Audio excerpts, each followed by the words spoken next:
Bonjour, contente de vous retrouver pour une nouvelle recette. Nous allons faire du salé.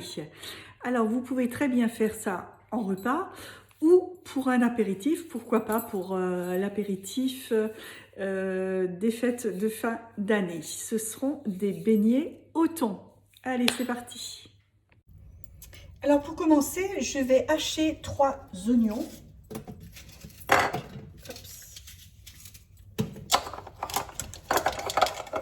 Allez. Donc, 15 secondes, ça va aller très vite. Vitesse 8. Je racle bien et je réserve sur une assiette où j'ai coupé de la ciboulette. Après, vous pouvez également prendre du persil. Moi, j'ai encore de la ciboulette dans le jardin. Oh, ça brûle les yeux. Voilà, je réserve ça sur ma petite assiette. Alors, pour continuer, j'ai mis 250 g de farine dans mon bol. J'ajoute 2 œufs. Hop.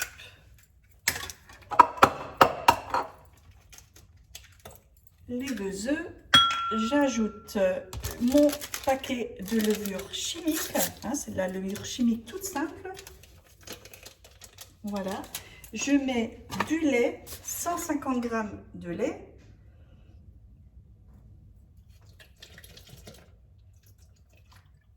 Voilà. De l'ail en poudre. Après, vous avez pu prendre de l'ail frais. J'en avais pas.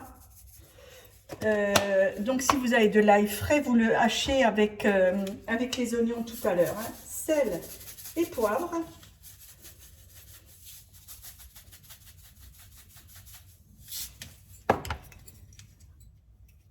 Poivre, je vois. Une petite pincée de curry. Pas beaucoup, hein. C'est juste pour qu'il y ait un peu de goût. Et un peu de clou de girofle. Pas beaucoup non plus. Hop, une petite pincée. Je vais mélanger ça. 30 secondes, vitesse 3. Voilà, j'ai donc mis mon thon, les oignons, ma ciboulette et 250 g de thon. Je vais remélanger ça pendant 15 secondes, vitesse 2.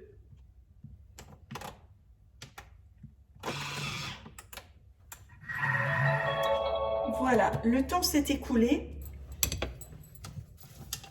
Ma texture est juste impeccable.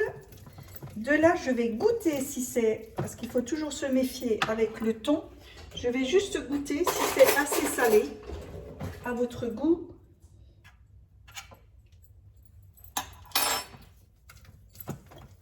Non, pour moi, il manque encore un peu de sel, donc je rajoute de sel.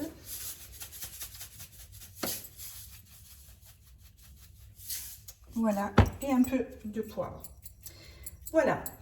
Vous allez verser ça dans un saladier, vous le préparez à l'avance et une demi-heure, 1 heure, vous laissez bien ça imprégner tout le goût ensemble. Hein. Donc c'est vrai, j'ai déjà fait ma mayonnaise, mais c'est vrai que j'aurais pu vous la filmer également, mais bon, je vais vous l'expliquer. Vous voyez, je fais toujours une très belle mayonnaise avec une texture plus que parfaite. Vous voyez ? Donc ça, c'est la base. Vous pouvez prendre donc cette partie de mayonnaise. Vous pouvez mettre des cornichons hachés, une échalote, du persil. Ça vous fait une genre de mayo, de sauce béarnaise. Vous pouvez également mettre du ketchup dedans. Ça vous fait une petite sauce rosée qui est très bonne aussi. Ou la laisser telle quelle nature. Et moi, je la laisse pour ces beignets nature. Donc pour démarrer la mayonnaise, vous prenez donc le bol. Avec un saladier que vous posez dessus, vous allez mesurer 250 g d'huile. Hein, que vous mettez 250 g d'huile, vous la réservez donc dans le bol. Après, vous allez mettre un œuf entier.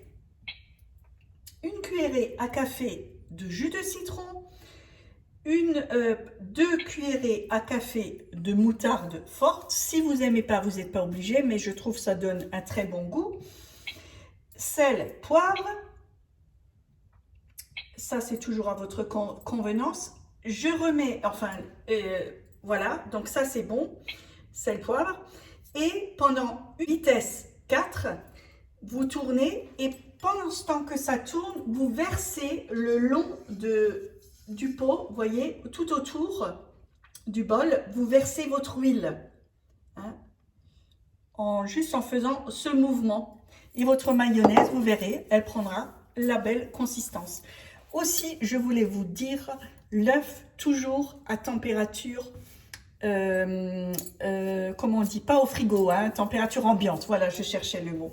Et vous allez avoir une belle mayonnaise et je vous assure qu'elle est très très bonne. Voilà. Voilà, donc j'ai chauffé mon huile, pas trop chaude, hein, parce que sinon ils vont brûler à l'extérieur et ils ne seront pas assez cuits. Donc à peu près à 170, 180 degrés, pas beaucoup plus. Hein. Voilà, et je fais des petits tas comme ça, que je laisse tout doucement, à peu près 5 minutes.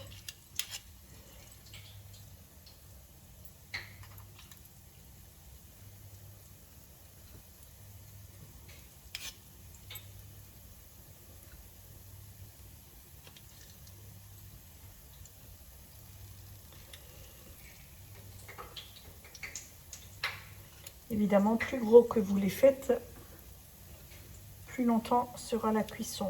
J'ai décidé de faire des petits. Ce que je voulais aussi vous dire, après le temps de repos, si votre pâte, vous la trouvez un peu liquide, rajoutez un peu de chapelure, chose que j'ai faite.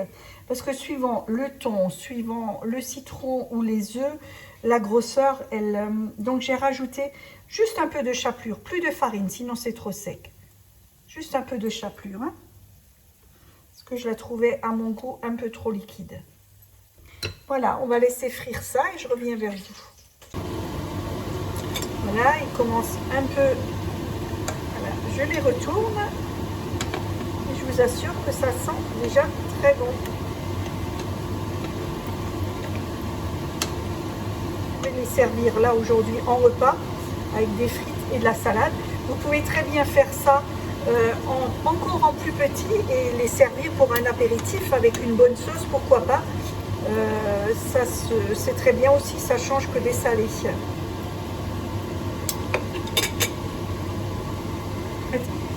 Voilà, pour moi ils sont bons. Donc pour être vraiment sûr de la cuisson, vous sortez le plus gros, vous le coupez. Si vous voyez que la pâte est vraiment cuite, c'est bon, vous pouvez les sortir.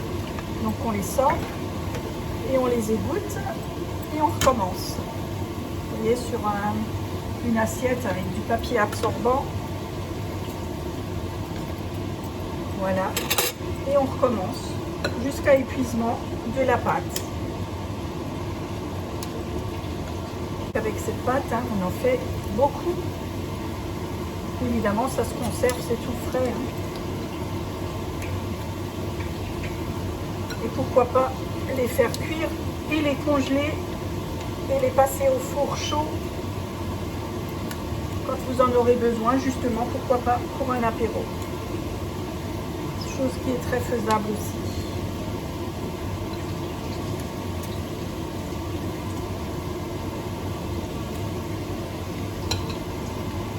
Là-bas.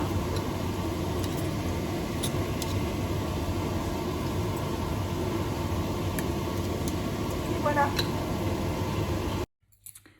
Et voilà, c'est terminé pour aujourd'hui. Comme à l'habitude, c'était toujours très facile et vite fait. Donc, comme j'avais dit tout à l'heure, vous pouvez effectivement servir ça en base d'apéritif aussi, que vous allez piquer avec des petits cure-dents sympas décorés. Vous préparez 3 sortes de sauces en mayo. C'est sympa, ça change. Également, si vous en avez de reste, ou vous avez fait trop de pâtes, vous les faites cuire et vous pouvez les mettre au congélateur sans problème, c'est ce que j'ai déjà fait. Et je les mets juste quelques instants dans un four chaud Et c'est très vite, ça va très vite. Et puis vous avez quelque chose de vite fait et déjà bien préparé à l'avance. Surtout en parlant de préparer à l'avance, pour faire cette pâte, la pâte bien une heure ou minimum 1 heure à l'avance, ainsi tout peut bien prendre le goût de tout ce que vous avez mis dedans, c'est beaucoup mieux. Voilà, c'est tout pour aujourd'hui. Moi, je vous souhaite une agréable journée. N'oubliez pas le pouce j'aime, effectivement, si vous avez aimé. Ensuite, abonnez-vous à ma chaîne. Vous aurez chaque fois une petite alerte dès que je publierai la prochaine fois une autre recette. J'ai également une page Facebook où vous allez me trouver mes recettes faciles au Thermomix JK. Sur ce, je vous embrasse. Ciao, ciao et à une prochaine.